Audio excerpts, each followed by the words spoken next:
हाय पिलामाने मो चैनल को आपण माने स्वागत करुचे। आज आमे पढ़िबा ओडिशार प्राकृतिक संपद उपक्रम। प्राकृतिक संपद रे भरा ए आम ओडिशा।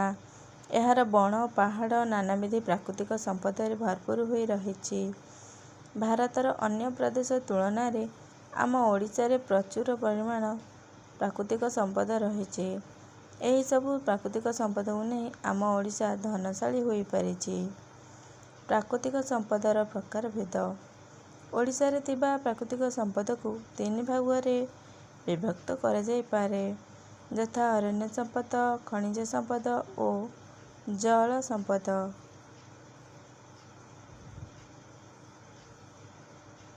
एसबु आम ओडिशार प्रत्येक अंचल रे किछि ना किछि परिमाण रे पूरी होई रहिछि। एसबुर उपयुक्त विनियोग हेले आम प्रदेशर आर्थिक प्रगति द्विगुणित होई पारंता। अरण्य संपद। ओडिशार 2/3 भाग अरण्य संपद रे पूर्ण। अरण्यरू मिलुथिबा काठ, बाउंश, बेत, झुणा, लाख, महू, मूल्यवान औषधीय सामग्री आमर नानाविध उपकार करे। अरण्य संपद संपूर्ण अंचलर लोकमानकर जीविका अर्जन एक मुख्य माध्यम अटे। एसबु को संग्रह करी सरकारी स्तर रे मध्य बिक्री करा जाए, जहा फल रे सरकार किछि अर्थ उपार्जन करिथांती। खनिज संपद। ओडिशा नानाविध खनिज संपदर ग्रंथागार। लुह पत्थर, अभ्र पत्थर, कोइला, मांगानीज, ग्राफाइट, क्रोमाइट, चून पत्थर भली नानाविध मूल्यवान खनिज पदार्थ रे ओडिशार माटी परिपूर्ण होई रहिछि। एसबु को उत्तोलन करी आमे आमर कार्य रे विनियोग करथाउ।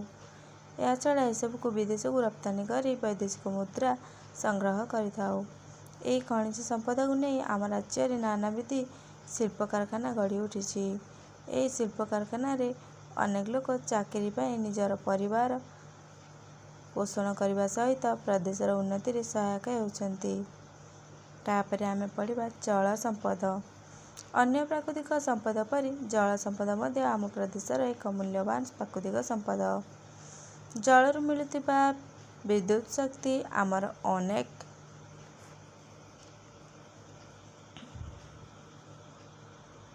उपकार करुछि। नदी, ह्रद, समुद्ररू मिलुथिबा माछ, चिंगुड़ी, कंकड़ा विदेश को रप्तानी करा जाए। एहा फल रे आमर आर्थिक उन्नति हेउछि। जल को आमे कृषि कार्य रे विनियोग करि पारुछु। शेष कथा। ओडिशा रे नानाविध प्राकृतिक संपद भरी रहिथिले मध्य एहार सुव्यवहार होई पारु नाही।